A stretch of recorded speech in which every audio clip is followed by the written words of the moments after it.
Hi అండి, welcome to నేహికాస్ NEFT. ఈరోజు బెల్లం గవ్వలు ఎలా చేసుకుందామో చూసేద్దాం. దానికోసం కాస్త గోధుమ పిండి తీసుకొని అందులో కాస్త సాల్ట్ అండ్ ఆయిల్ వేసుకొని చపాతీ పిండిలాగా సేమ్ వాటర్ వేసుకుంటూ కలిపేసుకొని పక్కకు పెట్టేసుకోవాలండి. ఇలా కలుపుకున్న పిండిని ఒక 15 మినిట్స్ రెస్ట్ ఉంచితే చాలా బాగా వస్తాయి గవ్వలు.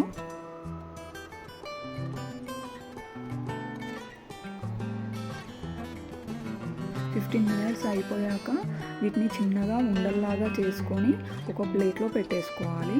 ఇప్పుడు మనకి గవ్వల సైజు పెద్దగా కావాలంటే ఉండలు కూడా కొంచెం పెద్దగా చేసుకోవాలండి.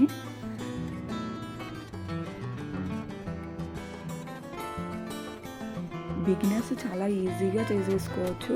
మీరు ఒకసారి ఇలా ట్రై చేయండి, చాలా ఈజీగా వచ్చేస్తుంది.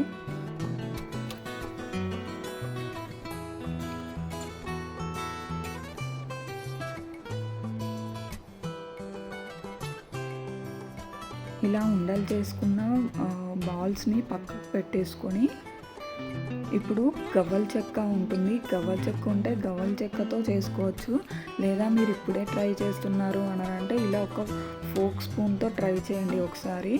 ఆ ఫోక్ స్పూన్ పైన కాస్త ఆయిల్ వేసి పిండిని నేను చూపిస్తున్నట్టుగా ఇట్లా అనాలి. బొటనవేలుతో అంటే అలా వస్తాయండి.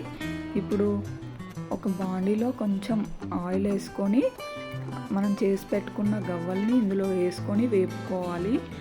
గోల్డ్ కలర్ వచ్చేలాగా వేపుకోవాలండి.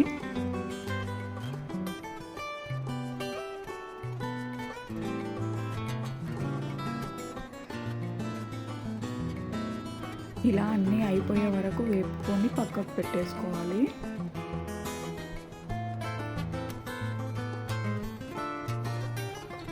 నేను నెక్స్ట్ బ్యాచ్ కూడా వేసేసాను. ఇప్పుడు మన స్వీట్నెస్కి తగ్గట్టు కొంచెం బెల్లం తీసుకొని ఇలా తురుముకోవాలండి. ఇప్పుడు ఒక బౌల్ తీసుకొని కడాయిలో కొంచెం బెల్లం వేసుకొని పాకం వచ్చేలాగా ఎప్పుడు కలుపుతూ ఉండాలి.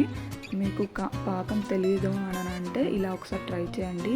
ఇలా కలుపుతున్నా ఉన్న కొద్దీ ఆ పాకం వస్తుంది. అది ఒక బౌల్లో వాటర్ వేసుకొని ఇలా ఉండలా చేకి పైకి వచ్చేస్తే పాకం రెడీ అయిపోయినట్టే అండి. బెల్లం గవ్వలకి కొంచెం ముదురు పాకం రావాలి. ఇలా పాకం వచ్చాక మనం చేసి పెట్టుకున్న గవ్వల్ని గిన్నెలో వేసుకొని కలిపేసుకోవడం అంతే. రెసిపీ అయిపోయినట్టే. ఈ రెసిపీ మీకు నచ్చినట్టయితే సబ్స్క్రైబ్ చేసుకోండి, లైక్ చేయండి అండ్ షేర్ చేయండి. Thank you.